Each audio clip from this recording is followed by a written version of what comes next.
नमस्कार दर्शक बंधु। वर्तमान भारत में आईपीएल चलता बेले पाकिस्तान में चली पीएसएल बा पाकिस्तान सुपर लीग। एबे पाकिस्तान सुपर लीग रो 10म सीजन चली। तबे एही सीजन रो आसिला एक लज्जाजनक दृश्य जहाँ देखिले आपण माने भी हसी उठिबे।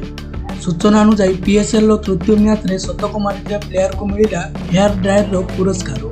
तबे संपूर्ण खबर जानिया पाई वीडियोटी को शेष पर्यंत देखु। ता पूर्व चैनल रे नुआ होइथिले चैनल को सब्सक्राइब करी वीडियोटी को गोटे लाइक कर दियंतु। पाकिस्तान सुपर लीग 11 एप्रिल रो आरंभ होई 18 मई पर्यंत खेला जिवो एवं एथिरे 4टी स्टेडियम रे 6टी दल मध्यरे 34टी मैच खेला जिवो। पीएसएल रो तृतीय मैच रे मुल्तान सुल्तान एवं कराची किंग्स मध्यरे मैच खेला जायतिला।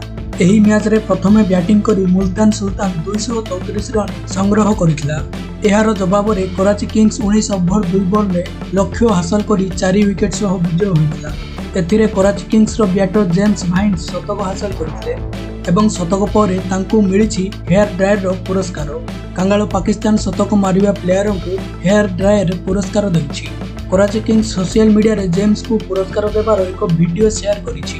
प्रथमे तो प्रशंसक माने विश्वास करि पारले नाही जे पुरस्कार भाव में हेयर ड्रायर दिया जाउछि। जड़े यूजर्स लिखिछन्ति जे परवर्ती मैच रे पुरस्कार स्वरूप टिफिन देबा भल हेबो।